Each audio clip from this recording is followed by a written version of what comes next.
Oh my God. No. Oh no. Oh.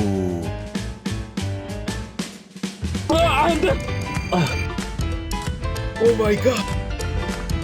Oh no. Oh my god!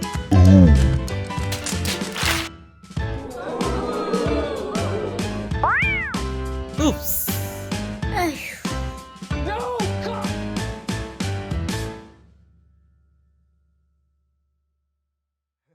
자, 요즘스러운 펀처치 베델께 오신 여러분들을 다시 한번 주님 이름으로 환영합니다. 고향 참 꼭 내려가야 한다고 생각할 때는 그 먼 거리를 어떻게 갈까?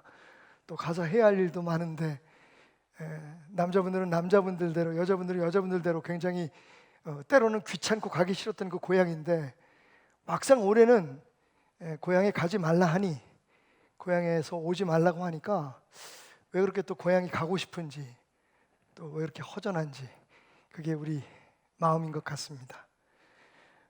고향, 우리가 비록 올해는 설임에도 불구하고 고향에 가지 못했지만, 그래서 이런 노래로 한번 우리의 마음을 좀 달래보면 어떨까라는 생각을 해봤습니다.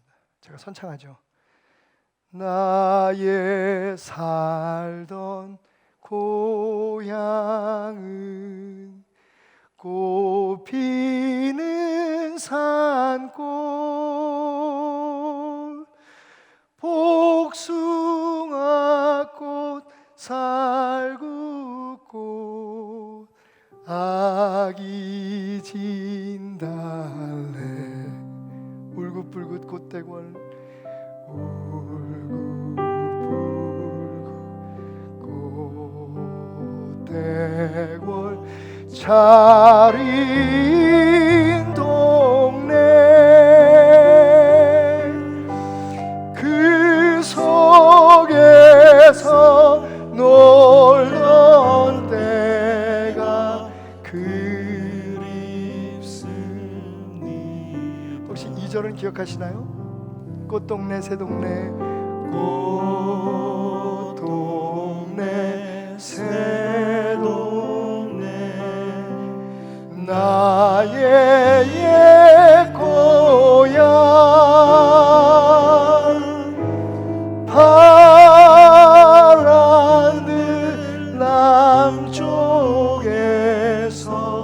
바람이 불며 냇가에 수양보들이 춤추는 동네, 수양보들 춤추는 동네,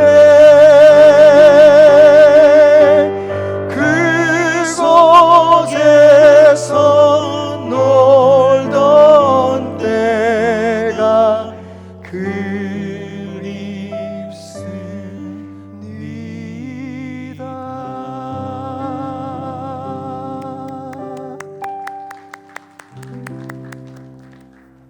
왠지 모르게 아멘 해야 될 것 같은 느낌이. 예. 사실 저는 시골에서 태어나거나 자란 그런 경험이 없기 때문에 이 노래가 그렇게 저하고 직접적인 관계가 있는 가사는 아님에도 불구하고 고향이라는 두 글자 때문에 부를 때마다, 특히 외국에서 그 자녀들과 함께 머물렀던 그 시간에는 애국가하고 이 노래만 나오면 내 입으로 부르면 그렇게 눈물이 나고 가슴이 뭉클했던 것이 기억이 납니다. 혹시 궁금해서 그런데 오늘 이 노래 가사가 우리 고향, 그 고향 맞습니다. 복숭아꽃, 살구꽃 피고 산골이었던 그런 데서 사신 분들, 이 고향에 손 한번 들어보십시오. 이분들은 촌놈들이십. 죄송합니다. 예. 고향이라는 두 글자, 그리고 어머니라는 이 세 글자가 우리에게 주는 그 감동, 그 감정의 깊이는 다 말로 표현할 수 없는 것 같아요. 오늘 예수님의 고향의 이야기입니다. 예수님께서 고향을 가시죠. 여러분 아시다시피 예수님께서 그 고향에서 약 30년을 사셨습니다. 그 고향 사람들이 기억하고 있는 것처럼 예수님은 목수였고요. 그리고 오늘 말씀을 보면 요셉의 아들 예수라고 얘기하지 아니하고 마리아의 아들 목수가 아니냐라고 이야기하는 것을 보면 우리가 예전에 얘기했던 것처럼 예수님의 아버지인 요셉은 육신의 아버지죠. 길러주신 아버지 요셉은 아마 예수님의 어린 시절에 적어도 그 12살 때 예루살렘 성전 사건이 있고 난 이후 그 이후에 언제쯤 일찍 하늘나라로 가신 것은 아닐까라고 우리가 추측해 볼 수 있습니다. 그래서 요셉의 아들이라고 부르지 아니하고 마리아의 아들이라고 동네 사람들은 부르고 있다는 거죠. 그리고 심지어는 예수님의 동생들의 이름이 열거됩니다. 4명의 형제 야고보, 요셉, 유다, 시몬이라고 하는 굉장히 평범한 이름 같지만 예수님의 동생들의 이름입니다. 이 4명의 이름과 함께 더불어서 그 누이들이 우리와 함께 여기 있지 않느냐. 거기에는 예수님의 매제들들, 매부들이 있었다는 거죠. 예수님 고향입니다. 그런데 재밌는 것은 그 고향에서 예수님께서 배척을 당하시죠. 오늘 말씀을 보니까 그런 여러 가지 이유를 대면서 고향 사람들이 예수님을 배척했다라고 말합니다. 우리가 알고 있는 예수님은 3년 동안의 공생애를 사셨습니다. 그러니까 30년 동안 살았던 고향에서 떠나셔서 그 3년 공생의 기간 그 어느 즈음에 예수님께서 고향을 가신 거예요. 어떤 목적으로 가셨는지에 대해서 우리는 더 많은 깊은 생각이 필요하겠지만 어쨌든 고향이라고 갔습니다. 그런데 거기서 배척을 당하십니다. 고향 떠난 지 몇 년 안 된 거예요. 최장기간으로 우리가 생각해 봐도 예수님 3년 동안 공생애를 하셨으니까 고향을 떠나서 3년 사역을 하셨단 말이에요. 그러니까 오래돼도 3년이에요. 그런데 오늘 말씀을 보면 예수님의 사역의 한 초중반부쯤에 이 사건이 있었던 거로 보면 초반부로 생각하는 게 더 맞습니다만 어쨌든 간에 예수님이 고향을 떠난 지 진짜 불과 얼마 되지 않았는데 고향 사람들이 예수님을 배척합니다. 나름대로 이유가 있었겠죠. 예수님께서 이렇게 함께했던 제자들에게 말씀하십니다. 보통 고향 가면 혼자 가는데 왜 제자들을 데리고 가셨을까? 아마 이 고향 방문은 예수님에게 굉장한 의미가 있었을 것이고 특별히 그 제자들에게는 예수님께서 분명히 무엇인가 깨달음을 주시기 위한 이유가 있었을 거예요. 그냥 야 우리 고향 한번 놀러 가자 이러고 제자들을 데려가지는 않으셨을 거 아니에요. 대부분 우리 고향의 친구들 그 동네 사람들을 왜 데리고 갑니까? 친구들을 왜 데리고 갑니까? 뭔가 좀 정말 성공해서 잘 된 일이 있을 때 혹은 내가 살던 어떤 고향에 대해서 뭐 자랑하고 싶은 것이 있을 때 예수님께서 혼자 가지 않으시고 제자들이 따라갔다. 제자들을 대동하셨다는 것 아마 그 나름대로 또 의미가 있을 겁니다. 좀 이따 또 생각해 보십시다. 오늘 이야기는요 굉장히 그 짧고 평범한 이야기 같지만 굉장히 깊고 많은 은혜를 담고 있는 말씀입니다. 우리의 상상력이 필요하죠. 그 은혜에 이르기까지. 그런데 거기서 예수님이 배척을 당하십니다. 자, 다시 한번 환기시켜드리지만 거기는 그냥 고향 사람들만 있었던 게 아니에요. 거기는 예수님의 형제들이 있었어요. 그죠? 야고보, 요셉, 시므온, 유다 이런 형제들이 실제적으로 살고 있었으니까 그 고향 사람들, 예수님을 배척했던 사람들 중에 그들이 있었거나 거기 또 누이들이, 여동생들이 있었어요. 예수님이 맏아들이니까 누이들이 우리와 함께 살고 있지 않느냐, 우리들 속에 있지 않느냐. 그러니까 누이들도 있었고 여동생들도 있었고 그리고 들입니다. 여기 복수로 나온 걸 보면. 그리고 매제들도 있었단 말이에요. 그 가족들도 있었고 조카들도 있었겠죠. 예수님 나이가 30이셨으니까 30이 좀 넘으셨으니까 이 사람들도 예수님을 직접적으로 배척하는 일에 동참했거나 아니면 아예 몰라 우리 오빠도 아니야 라고 모른 척 했을 가능성이 다분합니다. 여러분 그때 예수님의 표정이 어땠을까요? 예수님의 그런 모습을 한번 상상해 보십시다. 혹시 저 같았으면 이렇게 하지 않았을까요? 쪽팔려. 물론 예수님은 그렇게 경망스러운 말을 사용하지 않으셨겠지만 여러분 그 느낌을 느껴보십시오. 손으로 얼굴을 가리시면서 이 난감함을 어쩌면 좋아. 당연히 환영을 받고 당연히 함께 있었던 제자들에게 자랑하고 싶었던 예수님의 고향, 그 친근한 사람들, 그리고 형제들, 적어도 예수님을 잘 아는 그 사람들이 예수님을 너 뭐야? 너 왜 그래? 예전엔 안 그랬잖아 라고 얘기할 때 그 당혹스러움, 그 난감함, 예수님이 두 손으로 얼굴을 가리시며 마른 세수를 하셨을 겁니다. 마른 세수, 영어로는 페이스 팜이라고 하는데 두 손으로 얼굴을 가리고 난감해하는 표정을 뜻합니다. 분노를 표현하거나 아니면 황당함을 표현하거나 실망감, 멋쩍음, 이런 것들을 사람들이 표현할 때 여러분 손으로 얼굴을 가리잖아요. 마른 손으로. 그래서 한국말로는 마른 세수라고 합니다. 이번 시리즈의 제목이죠. 예수님께서 너무 이상하게 생각하셔서 당황하시고 황당하시고 이해할 수 없는 그 고향 사람들의 태도, 그리고 제자들 앞에서의 그 상황에 예수님 마른 세수하셨다. Jesus face palm이라고 하는데 예수님께서 그 얼굴을 당신 손으로 감싸시면서 요 느낌, 요즘스러운 교회니까 요즘스러운 표현으로 말하면 이걸 거예요. 헐. 근데 여러분, 오늘 혹시 우리도 그 예수님과 친근한 예수님의 사람들이라고 말하는, 예수님을 따르는 공동체라고 말하는 이 교회와 그리고 우리들, 그리고 소위 주의 종들의 삶 속에서 예수님이 마른 세수를 하고 계시지는 않을까요? 가장 친근하고 가장 믿고 가장 기대하는 사람들의 실망스러움 앞에 말이죠. 자, 한 걸음 더 다가서서 오늘 이 말씀이 우리에게 주는 영적 교훈들을 생각해 보십시다. 첫째, 한번 힘들지만 좀 따라해 보시겠습니까? 베들레헴을 지나 예수님의 고향 나사렛으로 가자. 자, 오늘 이 말씀이 우리에게 주는 첫 번째 교훈은 나사렛으로 가자입니다. 베들레헴에 머물지 말고. 여러분, 성경을 읽으면서 우리가 한 가지 흥미롭게 깨닫게 되는 것은 뭐냐면, 예수님이 베들레헴 사람 예수라고 불리지 아니하고 나사렛 사람 예수라고 불렸다는 점입니다. 정확히 말하면 예수님의 고향은 어디입니까?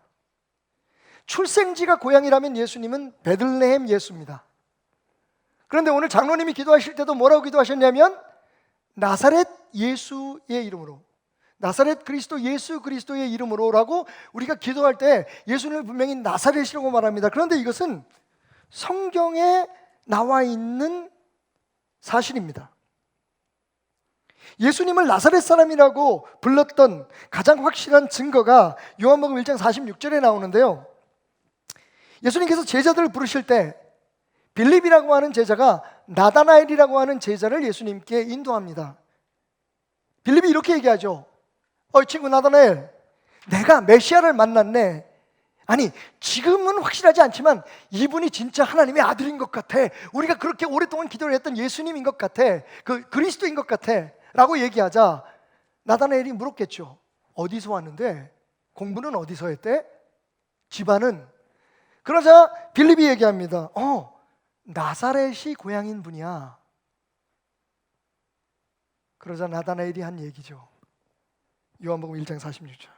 나다나엘이 이르되 나사렛에서 무슨 선한 것이 날 수 있느냐?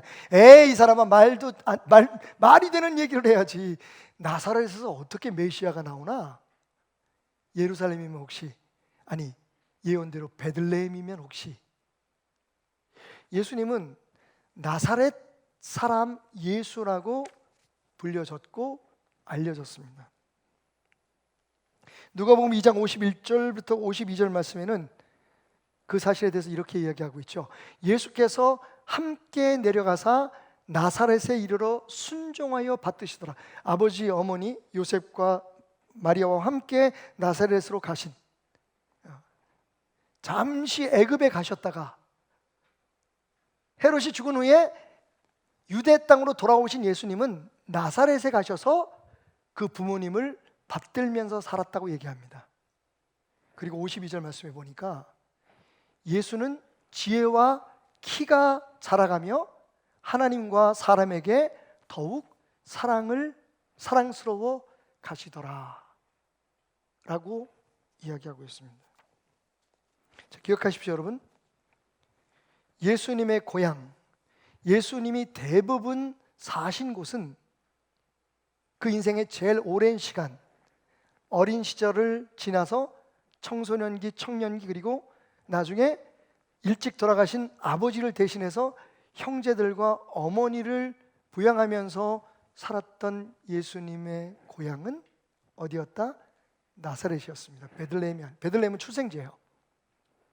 자, 근데 많은 그리스도인들이 그냥 베들레헴에 머무는 신앙을 벗어나지 못해요. 베들레헴의 바운더리를 못 넘어서요. 그 경계선을 못 넘어섭니다.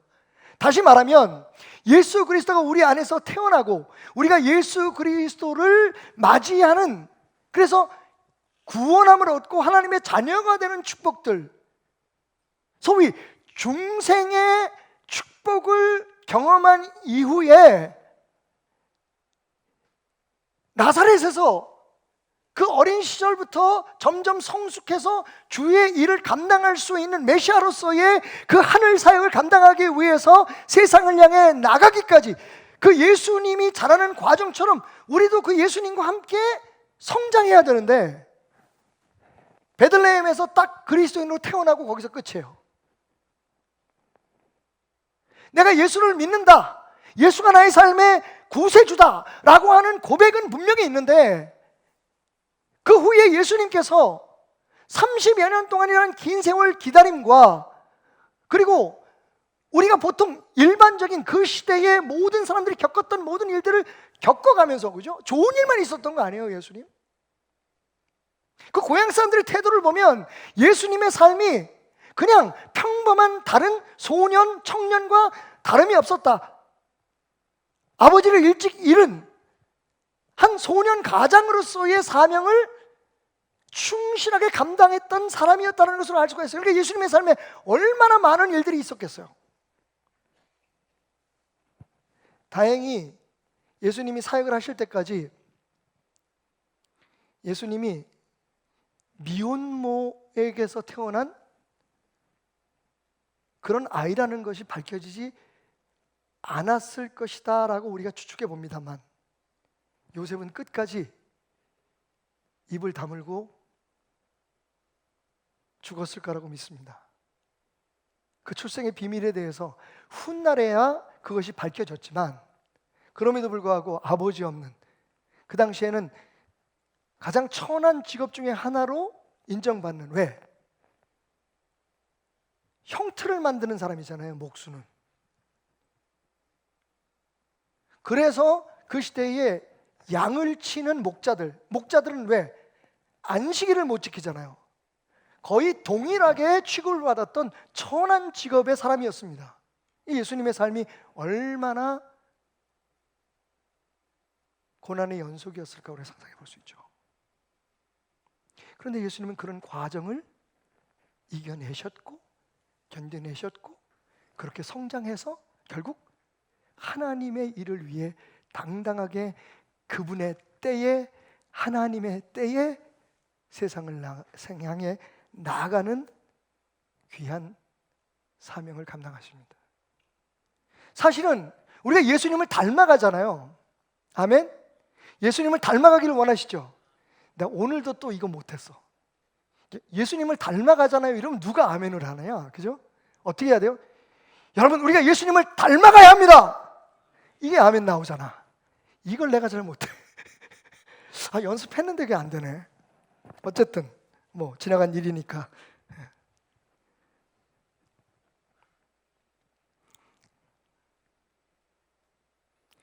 사실 우리의 신앙도 베들레헴에서 주님과 함께 하나님의 사람으로 그 베들레헴에 태어난 예수님을 맞이함으로 그 구세주를 우리의 삶에 맞이함으로 우리가 하나님의 사람이 되면 우리도 나사렛의 경험이 있어야 되는 거예요.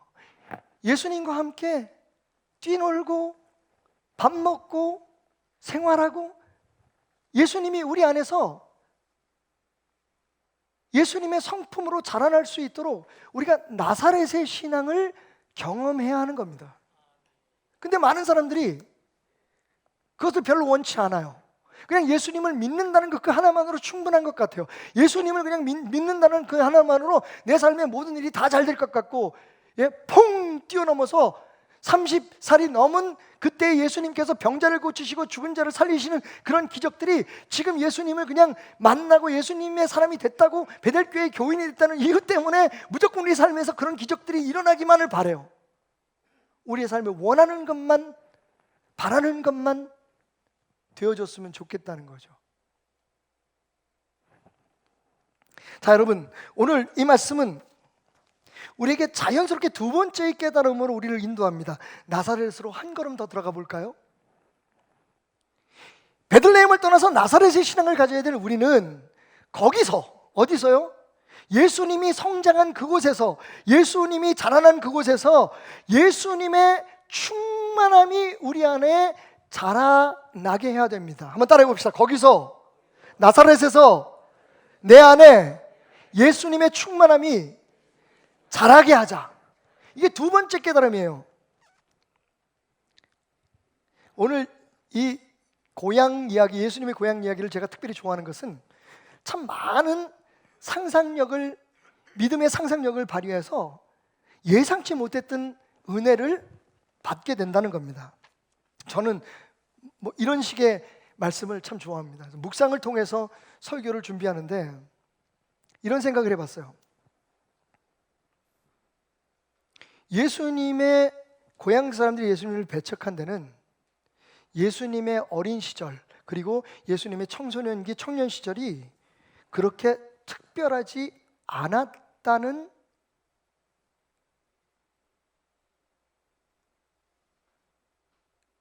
그런 사실이 거기에 배경을 이루고 있다는 거죠.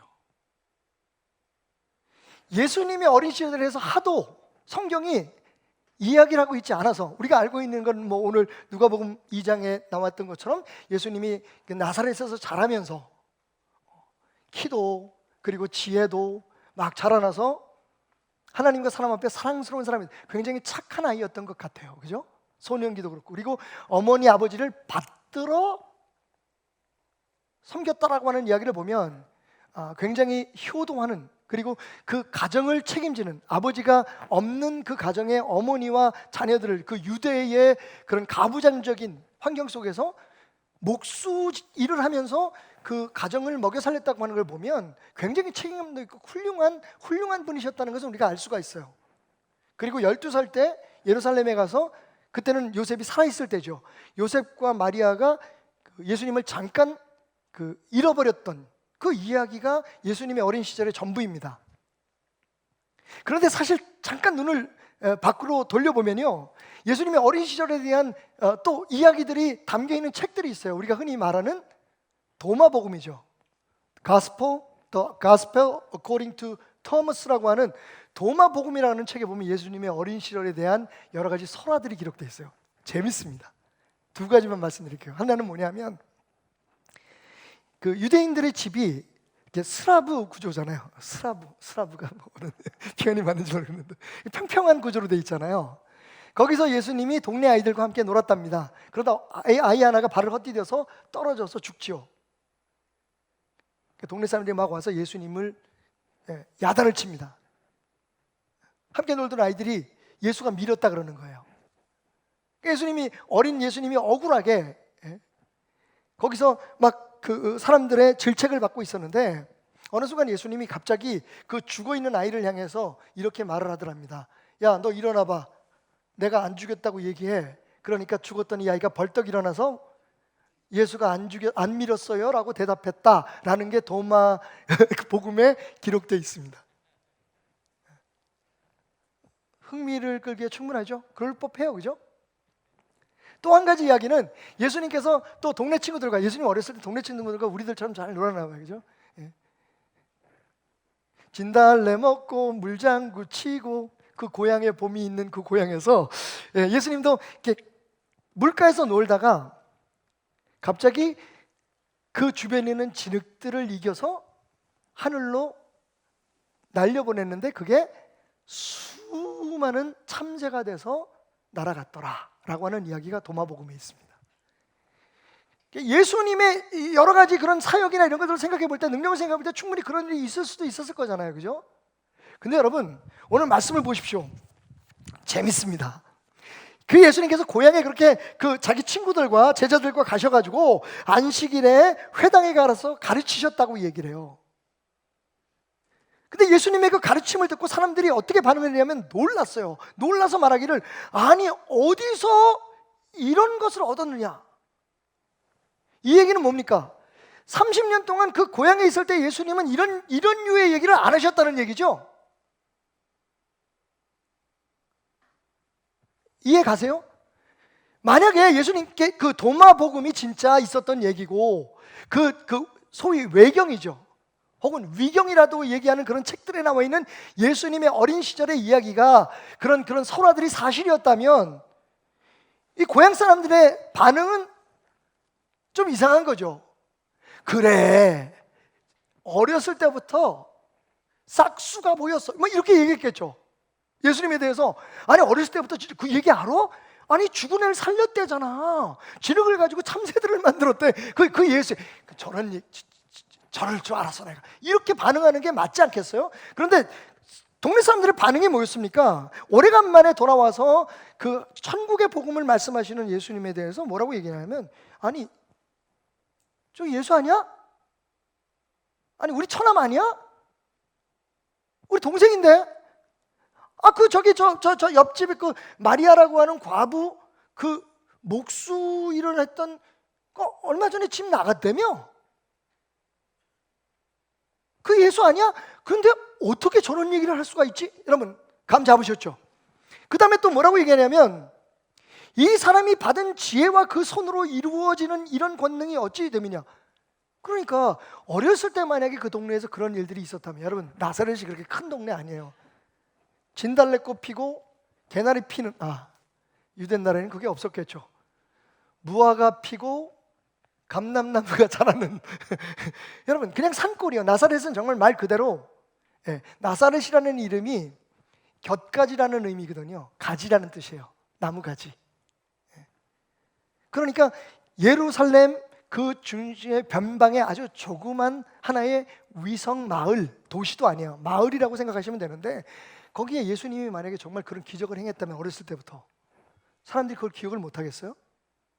목수였던 건 기억하는데, 마리아의 아들이라는 건 기억하는데, 그리고 그 예수님이 그 형제들이 야고보고 무슨 요셉이고 시몬이고 그런데 그걸 아는데 유다고 그걸 몰랐겠어요? 그 얘기는 뭐냐? 예수님이 메시아로서의 그 사명을 감당하기 전까지의 그 과정, 그 자라는 과정은 사실은 우리와 별로 다를 게 없었다는 거예요. 별 특별한 것이 없었다는 거예요. 여러분 다시 첫 포인트로 돌아가서, 우리가 베들레헴의 신앙만 가지고 거기에 매달리면 기적을 항상 기다리게 되죠. 아니 예수님이 이렇게 오셨는데, 예수님 우리가 믿는데 왜 우리의 삶에 왜 이렇게 어려운 일이 있어? 왜 기도해도 응답이 안 돼? 근데 사실 우리 기억해 보면요, 처음 예수를 믿었을 때 얼마나 우리의 마음이 감격으로 가득했나요? 또 그때는요, 막 지금 기도하면 막 기도가 응답되고 엄청나게 우리의 삶에 은혜와 축복이 막 그냥 눈만 뜨면 보일 만큼 그런 감격적인 신앙생활 기억하시나요? 어떤 분들은 교회 오는 날 막 그 자리에서 술 끊었다는 분들, 담배 끊었다는 분도 있고 막 별 간증들이 다 있어요. 근데 여러분, 예수를 믿고 예수 안에서 자라간다는 것이 그런 기적들과 그런 특별한 일들이 끊임없이, 내가 기도하는 거는 그냥 순식간에 이루어지는 그 당연한 일들이 계속돼야 된다는 뜻인가요? 제가 얼마 전에 내가 매일 기쁘게라는 책 속에서 참 재밌는 이야기를 하나 읽었어요, 여러분. 아마 여러분들도 충격을 받으실 거예요.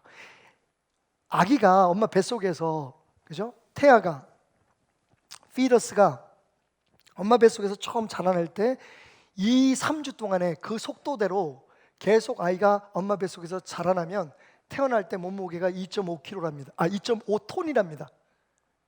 믿어지세요?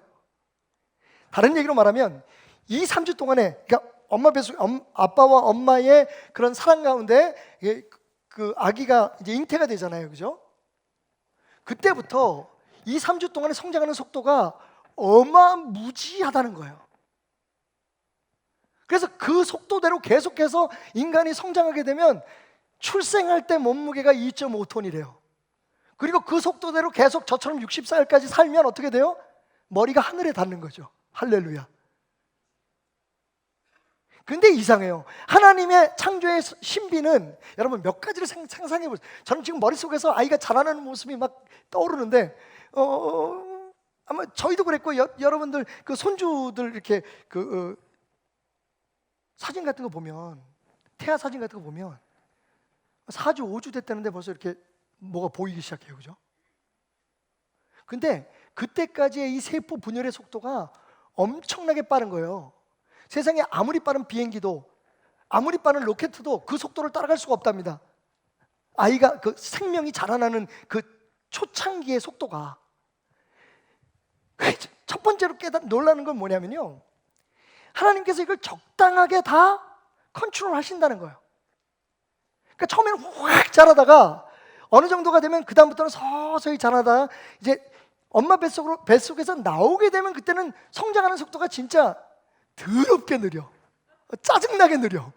그죠?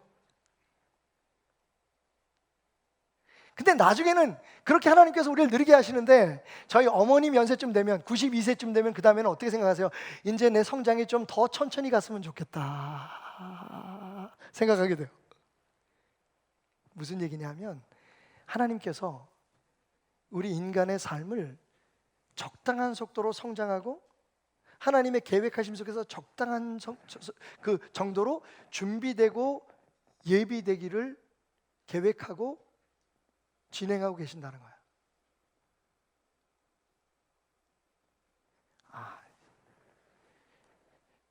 정말 처음에 제가 목회 시작할 때 그때의 마음 같아서는 베델교회가 그 속도로 그냥 발전하면 지금 한 50만 명은 됐을걸요.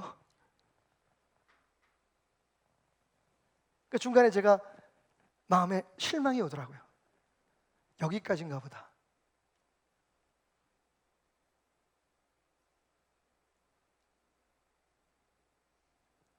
하나님의 은혜에 감사하며 찬양합니다. 근데 그걸 제게 깨닫게 해주시더라고요. 아니, 테나마, 지금 그게 내 계획대로 가고 있는 거야. 중요한 건 네가 그것을 받아들이지 못할 뿐이지.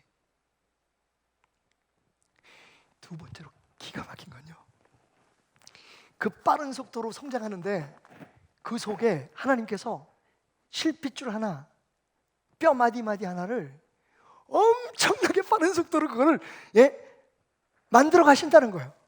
그게 엄마 뱃속에서 나를 만드신 것이 신묘막측합니다. Amazing, awesome, incredible 이라는 말이 나오는 거예요. 그거는 뭐냐면요, 막 이런 속도로 달려가면서 죽을 먹는 거하고 똑같아요. 아니 이것도 못 따라가.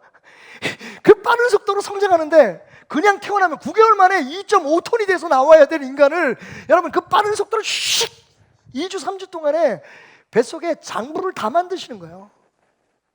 핏줄을 다 만드시고 막 그게 다 통하게 만드시고, 와우, 할렐루야.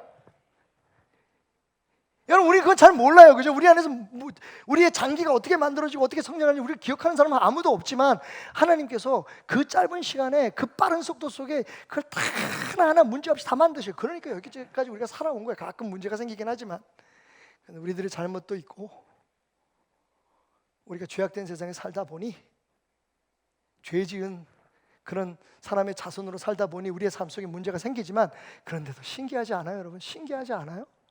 신기하지 않아요? 않아요? 아, 정말? 안 오면 말고. 이럴 때 제가 하고 싶은 게 뭔지 알아요? 헐, 이렇게 감동이 없는 사람들이 있나? 마른 세수예요? 이번 시리즈의 제목이 뭐라고요?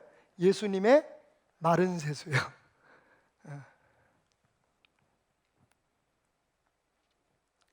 여러분, 사실 이것을 깨달아가는 게 신앙이에요. 우리의 삶에 매일 우리가 기도하는 대로, 우리가 바라는 대로, 그냥 우리가 원하는 것만 빵빵빵빵 예수님 그럴 수 있죠. 죽은 사람을 살리시고 병든 사람을 일으키시고 물고기 2마리 보리떡 5개 5천 명을 먹이는 그런 놀라운 역사를 하실 수 있는 그 능력이 있는 예수님께서 우리의 삶에, 아니 왜 이렇게 힘들게 그냥 내버려 두세요? 이 어려운 때에 예수 믿는 사람이나 안 믿는 사람이 거의 눈으로 보기에는 뭐 별 구분이 안 갈 만큼 고생을 하게 만드셔. 아이씨, 헐. 근데 여러분, 그걸 알아야 돼요. 어느 책에서 읽었던가요? 제 머릿속에 항상 머물러 있는 한 문구가 있는데, 지금도 그 뜻을 찾아가지만 아마 이런 뜻인 것 같아요. 믿음이란 세상의 모든 미완성을 받아들이는 것이다. 여러분, 진짜 우리가 믿음을 가지려면 우리의 삶이 부족하고 우리의 삶이 미완성이라는 것을 인정해야 돼요. 그래야만 하나님을 의지하게 되고 하나님의 위대하심을 알게 되는 거죠. 생각해 보세요. 우리가 다 할 수 있는데 하나님이 왜 필요해요? 우리의 인생은 미완성인 거죠. We are not human being. We are human becoming. 우리는 사람이 아니라 사람이 되어가는 존재라고 말하는 게 맞을지도 몰라요. 하나님의 계획이 있으세요. 그 계획 속에 우리를 지금 이끌어가고 계신데, 여러분, 우리가 가끔 그런 얘기 하잖아요. 예수님이 오실 때 왜 아기로 왔을까? 그냥 펑 떨어지시거나, 그죠? 아니, 우리 조상님만 해도 아래서 태어나셨는데, 박격허세. 예? 아니, 우리나라의 시조인 왕, 김시성을 가진 그 왕은 황금두꺼비인데 성체로 태어나셨는데 바위 밑에서 발견되신 거죠. 아니, 세상을 구원하셔서 오신 하나님이 엄마 뱃속에서 지금 제가 얘기하는 그 모든 과정을 겪고, 그리고도 모자라서 태어나셔가지고, 요즘은 세포 분열해서 성장시키는데, 그죠? 우리 클론이라 그러죠. 우리의 복제 인간을 만들어내는데 우리가 60년 걸렸던 걸 6년, 7년이면 다 성장하게 만든다는데, 하나님이 그 정도 능력이 없어서 그걸 못 하셨겠어요, 여러분? 그게 하나님의 섭리인 거예요. 그런데 이게 영적인 원리이기도 해요. 하나님이 원하시는 건, 예수님이 원하시는 것은 예수님을 닮아서 우리가 예수님의 풍성함으로 자라가기를 원하는 거예요. 물론 기적도 중요하고 그 사이에 우리의 삶에 기도하고 바라는 것들이 이루어지는 그런 경험들도 있어야겠지만, 여러분, 그게 목적이 되면 우리는 베들레헴을 못 떠나는 거예요. 매일 베들레헴의 기적만 기다리고 있는 거죠. 그리고 딱 30년 뛰어넘어서 예수님이 문병을 고치시고 죽은 자를 살리시는 그 현장에만 있기를 원하는 거예요. 에베소서 4장 13절부터 17절까지 말씀을 읽습니다. 우리가 다 하나님의 아들을 믿는 것과 아는 일이 하나가 되어서 온전한 사람을 이루어 그리스도의 장성한 분량이 충만한 데까지 이르리니. 자, 이게 우리의 궁극적인 신앙의 목표예요. 그리스도의 장성한 분량에 이르는 것, 충만하게. 그러니까 그리스도가 우리 안에 충만하게 채워지는 게 우리의 신앙의 목표지, 그리스도의 능력을 우리가 활용하고 이용해서 우리의 삶을 우리가 원하는 대로 충만히 채우는 게, 나로 충만히 채우는 게 신앙의 목표가 아니에요. 나사렛의 교훈은 거기서 예수님처럼, 그저 어린 예수님처럼 하나님의 때가 올 때까지, 하나님의 방법으로 이 세상을 구할 수 있도록 사용하실 때까지 우리가 그렇게 예수님과 함께 자라가는 거예요. 말씀 안에서, 그분에 대해서 깨달음 안에서, 기도 속에서, 끊임없는 예수님을 닮아가는 헌신들 속에서 우리가 결국에는 그리스도의 장성한 분량이 되는 거지, 예수님을 통해서 우리를 채우는 게 아니에요. 우리가 채워지는 게 아니라 예수님이 채워줘야 돼요. 어떻게 해요? 이는 우리가 이제부터 어린아이가 되지 아니하여 사람의 속임수와 간사한 유혹에 빠져 온갖 교훈의 풍조에 밀려 요동하지 않게 하려니라. 이번 코로나19 사태를 지나가면서 정말 많은 이단들, 또 이상한 사이비 단체들, 뭐 우리가 수용할 수 없는 신앙을 가진 어떤 독특한 단체들이 무리를 일으켰죠. 백일하에 그들의 그 모습들이 드러났습니다. 안타까운 건 많은 사람들이 그 사람들이나 우리나 우리 베들교회나 다 똑같은 기독교야, 개신교야 이래서 욕을 하는 게 문제지만 사실 우리는 그렇지 않아요. 그죠? 왜 요즘스러운 교회라는 타이틀을 걸었겠습니까? 예수님은 그때 예수님이나 지금 예수님이나 동일한 예수님, 복음은 동일하지만 이 시대의 그 예수님이 어떻게 역사하시고 우리가 그 예수를 어떻게 세상 앞에 나타내야 되는지, 그건 다분히 요즘스러운 방법, 요즘스러운 그런 모습이어야 된다는 걸 우리가 강력하게 주장하기 위함입니다. 그게 예수님 말씀이에요. 어린아이처럼 속임수나 먹고 간사함에 빠지고 유혹에 빠지고 온갖 교훈과 풍조에 예수님을 믿는다는 그리스도인들이 자꾸만 이단으로 빠지고 이상한 짓하고 이상한 기대를 갖고 잘못된 신앙에 자꾸만 물들어가는 이유가 뭡니까? 물론 거기에는 그런 것을 이용하는 못된 것들이 있기 때문에 그렇긴 하지만, 자기의 욕심을 채우기 위해서 예수를 팔아먹고 복음을 팔아먹는 지도자들이 있기 때문에 그렇지만, 여러분, 속는 사람들도 문제잖아요. 말도 안 되는 일에 속아요. 왜 그렇습니까? 우리 안에 예수의 풍성함이 자라나지 아니하고 우리가 자꾸만 예수를 도구로 삼아서, 하나님의 능력을 방편으로 삼아서 우리 자신이 자라나려고, 우리 자신을 채우려고 하는 게 많기 때문에, 그러니까 교회 안에 분쟁이 일어나고 자꾸만 이단에 휩쓸리고 더 새로운 생각, 뭐 특별한 것이라면 자꾸만 사람들이 어린아이처럼 거기에 홀리는 거예요.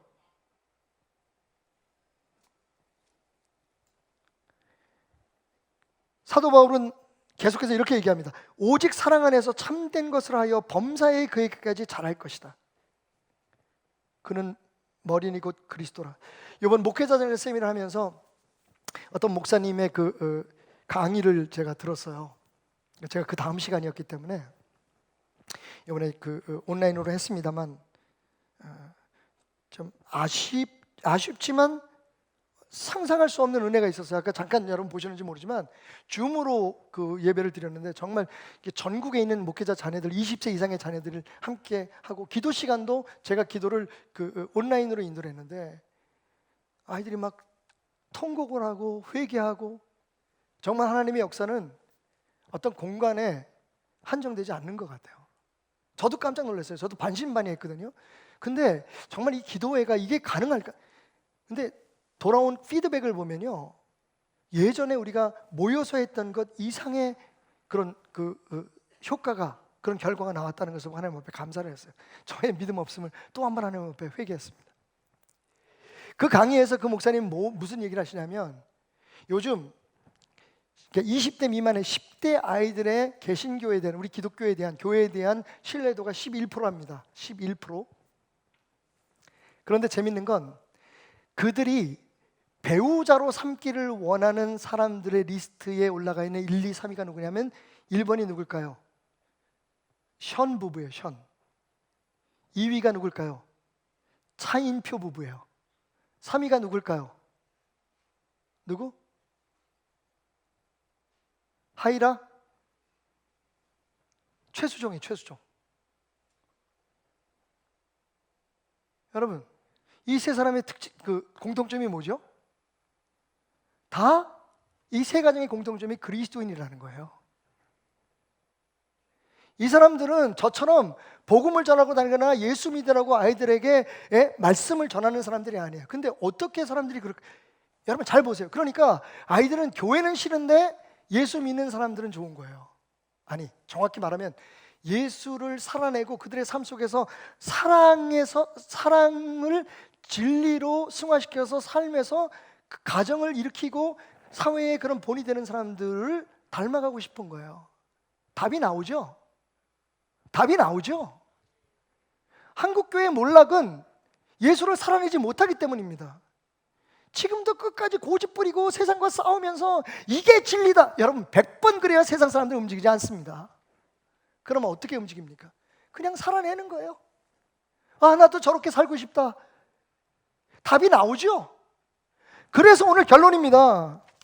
우리가 그 흔한 신앙인의 불신앙에서 빨리 벗어나야 돼요. 따라합시다. 그 흔한 신앙인의 불신앙에서 벗어나자! 이 벗어나자는 좀 힘있게 하셔야 돼요. 벗어나자! 좀 벗어나자! 좀! 여러분, 우리가 진짜 예수를 잘 믿는다고 생각해요. 우리가 정말 신앙인이라고 생각해요. 근데 여러분 아시죠? 여러분 정말 아시지 않나요? 경험 안 하셨나요? 가장 가까운 사람, 가장 친근한 사람, 가장 내 곁에서 힘이 되어줄 사람에게 배신당했을 때, 그 배척당했을 때의 아픔을, 모르는 사람한테 발발 피는 거, 모르는 사람과 차 타고 가다가 싸움 붙는 거, 그거 여러분 그냥 에이 똥 밟았다 생각하면 끝나요. 이 사람만은 내 힘이 되어주겠지, 이 사람만은 내 마음을 알아주겠지, 이 사람만은 나의 모든 것을 이해하겠지. 그리고 고향으로 돌아갔는데 고향 사람들이 배척을 합니다. 그런데 그때 함께 있었던 제자들이 똑같이 예수님을 배척합니다. 저는 이 말씀을 읽으면서 제 안에 하나님이 주신 생각이 모르는데 굉장히 엉뚱한 생각을 했어요. 테나마, 너 예수님을 닮아가기를 노력한다며? 그러면 너 예수님처럼 배척당하는 것도 닮아야 돼.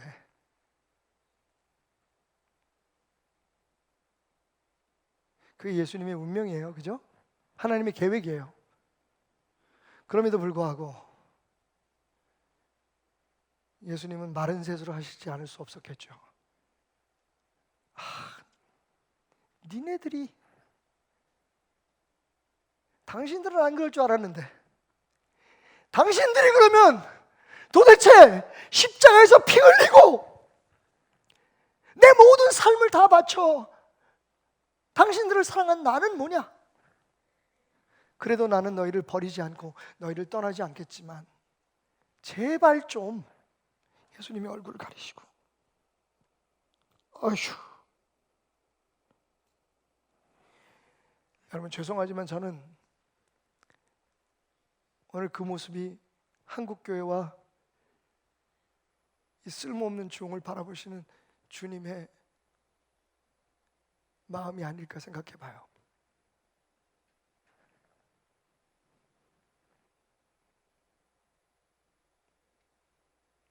주님을 알아가고 주님을 닮아가고 주님을 신뢰하고 주님을 의지하고 주님께 맡기는 것을 먼저 배워야 되는데, 뭔 교회들이 일하는 것만 배워, 과시하는 것만 배워.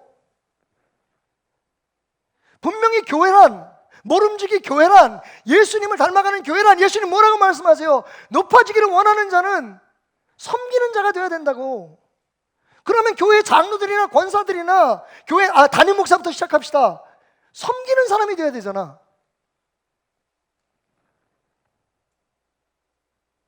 여러분, 만약에 여러분이 예수님이라면 고향이 아니지. 여기는 정말 예수의 사람들이라고 말하는 사람들이 모인 곳 아니에요. 한국교회는, 우리 교회는. 그런데 여기서 예수님이 도대체 예수님의 마음을, 예수님의 가르침을, 예수님의 뜻을 제대로 이해하고 있는 사람을 몇 명이나 볼 수 있느냐는 거예요.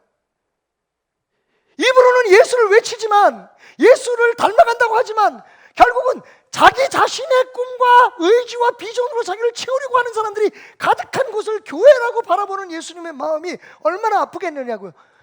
얼마나.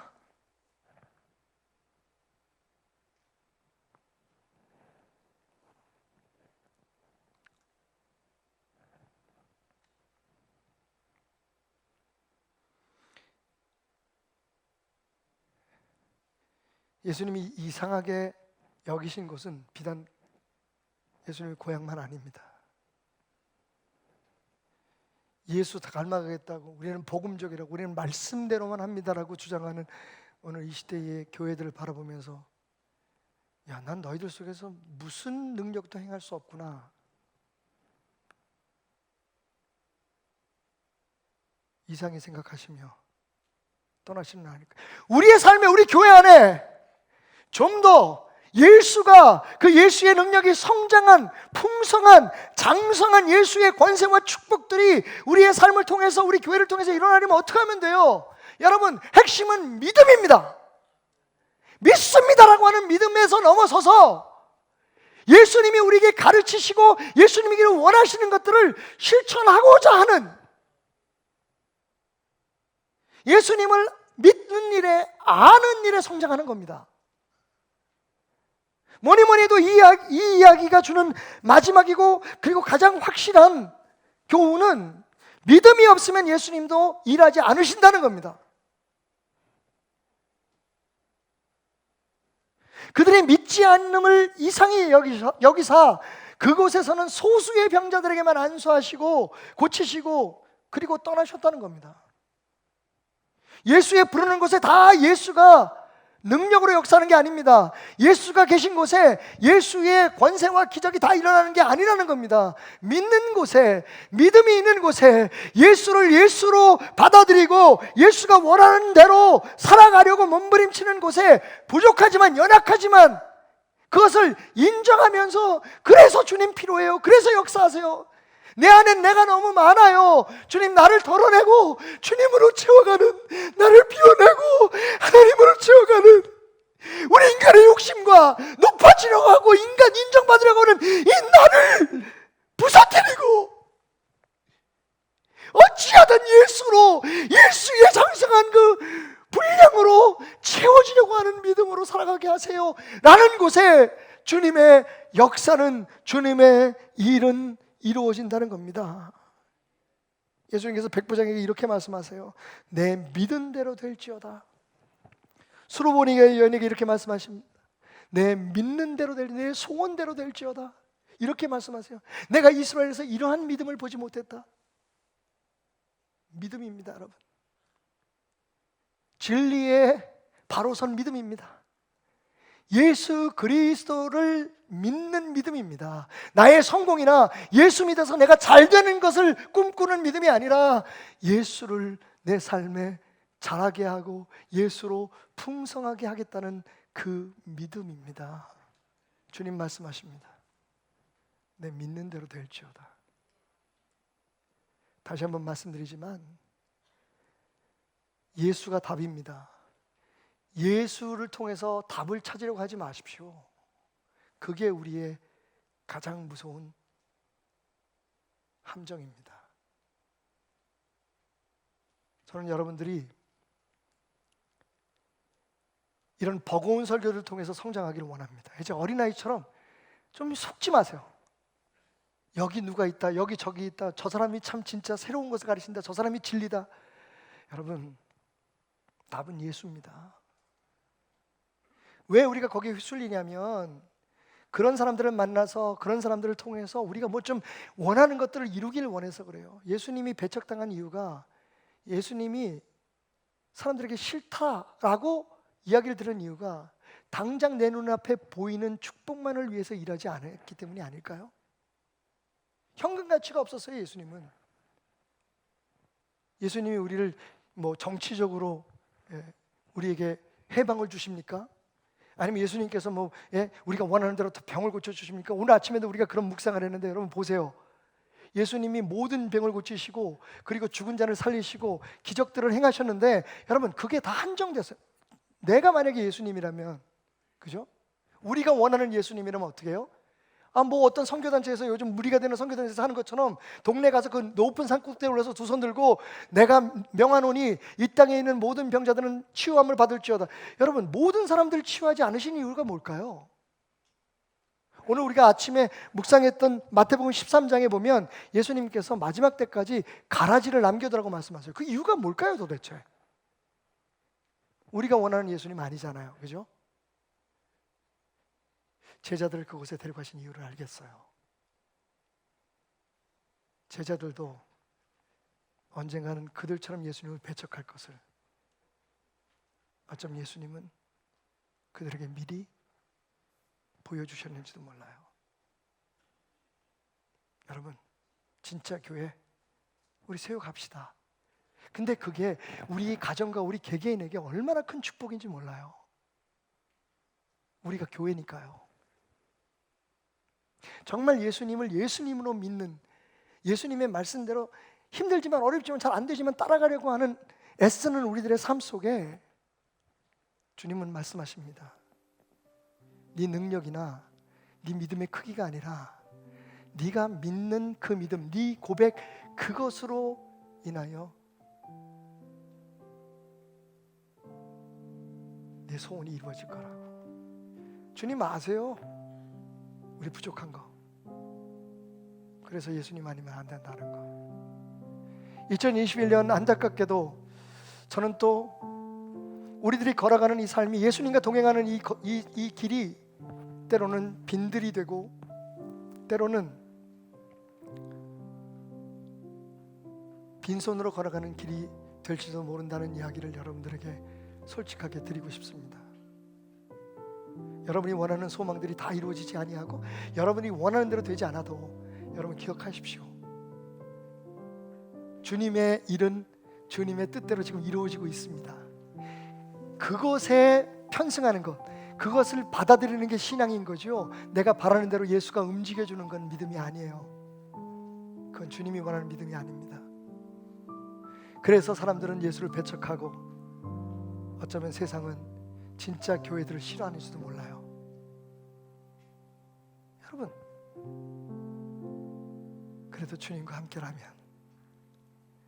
우리 안에서 그분이 끊임없이 일하신다면, 저는 마치 어디로 가는지 언제 도착하는지 알지 못하지만 아빠 뒤를 졸졸 쫓아가면서 묻고 또 묻는 어린 아들처럼 땅바닥에 돌을 발로 차가면서 때로는 하늘을 바라보면서 아빠 얼마나 더 가야 돼? 아빠 나 좀 업어주면 안 돼? 그냥 그렇게 아빠를 믿고 덩실덩실 춤을 추며 하나님을 따라가는 그런 믿음의 삶, 그런 사람으로 살고 싶어요. 저는 알거든요. 나의 아버지, 당신의 아버지, 그 하늘의 아버지 하나님은 절대로 우리를 벼랑 끝으로 혹은 저 끝이 보이지 않은 낭떠러지로 우리를 인도하지 않으실 거라는 걸.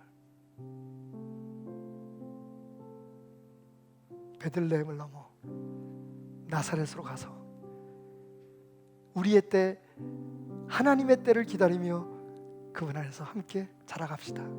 지금 당장 무엇을 얻고 누리는 것을, 잘 되지도 않는 것을 그렇게 몸부림치면서 힘들어하고 아파하고 하나님을 원망하지 말고 지금 이 시간에 예수를 닮아가고 예수로 풍성해지는 것을 훈련합시다. 때가 되면, 어떤 분들은 이미 그 때가 되신 분들도 있고 그 때를 기다리는 분들도 있고, 분명한 건 그 때가 되면 하나님이 원하시는, 아니 당신이 기대하는 것보다 더 확실한 축복과 은혜들이 여러분의 삶에 이루어질 것입니다. 특별히 오늘 이 시간 함께 하신 선교사님들이 계십니다. 우리 프라하에서 생명나무 교회를 목회하시는 우리 광 목사님 네 분 오셨고, 또 한국에 들어오셔가지고 자가격리 중에 있으시면서 오늘 우리 영상으로 예배를 드리시겠다고 하시는 선교사님들이 계십니다. 불가리아에서 오신 김하일 선교사님 비롯해서 그 가족들, 그리고 얼마 전에 한국에 들어와서 지금 자가격리 중에 있는 우리 불가리아의 그 오주은 자매, 우리 청년의 자매입니다. 선교사님 딸이고, 그 외에 그 지난주에 인사했던 우간다의 우리 한상국 선교사님과 그레이스 김 선교사님, 또 에스더 선교사님 비롯해서 그 가족들,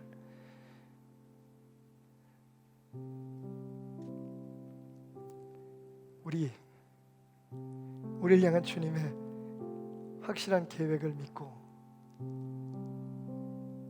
그분과 함께 살아갑시다.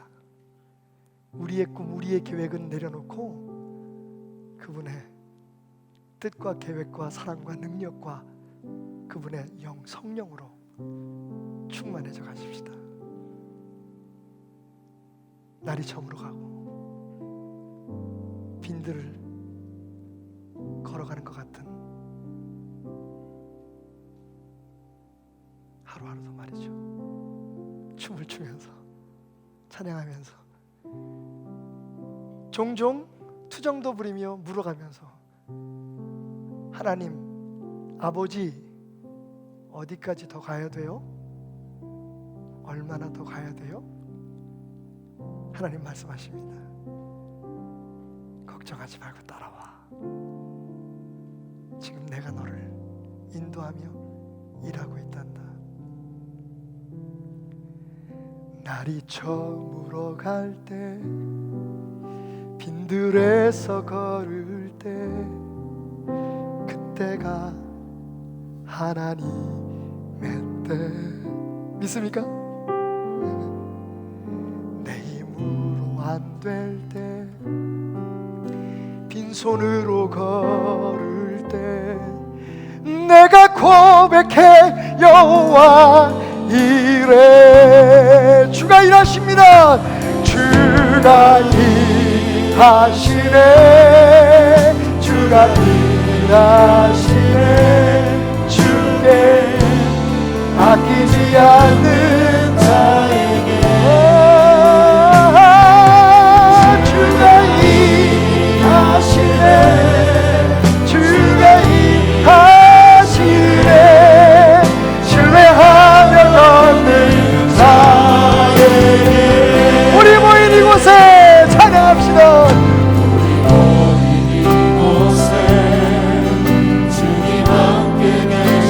아빠, 얼마나 더 가면 돼요? 조금만 더 믿고 따라오렴. 아멘. 아빠, 나 춤추면서 따라가도 돼요? 저 새소리를 들어보세요. 저 찬양 소리를 들어보세요. 주가 일하시네. 주가 일하시네. 주께 아끼지 않는 자에게. 할렐루야. 주가 일하시네. 주가 일하시네. 신뢰하며 걷는 자에게. 주가 일하십니다. 우리 앞서가시는 주님을 따라갑시다. 여러분 믿고 따라가십시오. 내 생각, 내 마음이 나를 인도하는 동안 나는 괴로울 수밖에 없습니다. 주님을 신뢰하라. 주님을 맞이하십시오. 주님을 따라가십시오. 일하시네. 주가 일하시네. 신뢰하며 걷는 자에게. 주가 일하시네. 아멘. 일하시네.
내가 믿고 또 의지함은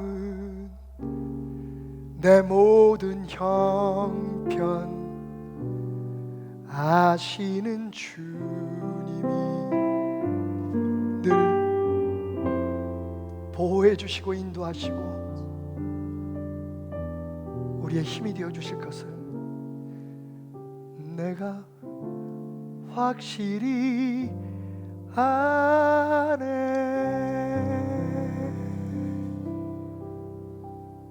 와우, 주님. 주님으로 채워지는 교회, 주님으로 채워지는 성도들 되게 하소서. 시간이 갈수록 더욱더 주님을 의지하고 나로 채워져 가는 그런 삶이 아니라 나를 내려놓고 나를 비우고 주님으로 채우는 삶이 되게 하소서. 어려운 거 압니다, 주님. 그게 참 그렇죠.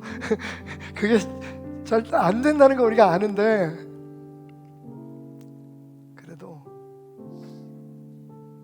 우리를 도우시는 주님을 믿기에 우리를 등 뒤에서 안으시고 우리의 손과 발, 우리의 눈을 인도하시는 주님을 믿기에 그렇게 살아가렵니다. 얼굴을 가렸던 주님의 두 손이 내려오고 그 얼굴에 미소가 번질 때까지 주여, 주님의 마음을 후련하게 해드리는 교회 성도들 되게 하소서. 오늘도 주님 앞에 드린 예물, 우리의 마음의 고백이요 신앙의 고백이구나 합니다. 하나님, 이 물질뿐만 아니라 우리의 눈물을 드리고 우리의 고통스러운 몸짓과 하나님 아니면 살 수 없다는 고백들을 매일매일 주님 앞에 드리며 살아가는 우리 형제자매들을 기억하소서. 그래서 주님이 일하고 계시고, 그러니까 주님이 일하고 계시고, 그러기에 주님의 일하심 우리가 신뢰함을 깨달으며 저들의 얼굴에도 믿음으로 번져가는 미소가 있게 하소서. 예수님의 우리를 바라보는 그 얼굴의 미소처럼 우리의 연약함을 아시고도 우리를 사랑하시는 그 얼굴의 미소처럼 드려진 모든 예물 축복하실 때 온라인 오프라인으로 예물 드리고 마음 드리고 예배 드린 모든 성도들, 특별히 오늘 예배 함께한 먼 곳에서 오신 분, 먼 곳에서 예배 드리는 분들, 온라인으로 예배하고 그러나 주님께 가장 가까이에서 예배한 모든 이들 위해 예수 그리스도의 은혜와 하나님의 사랑과 성령님의 함께하심의 역사하심이 영원히 함께하시기를 축원하옵나이다. 아멘.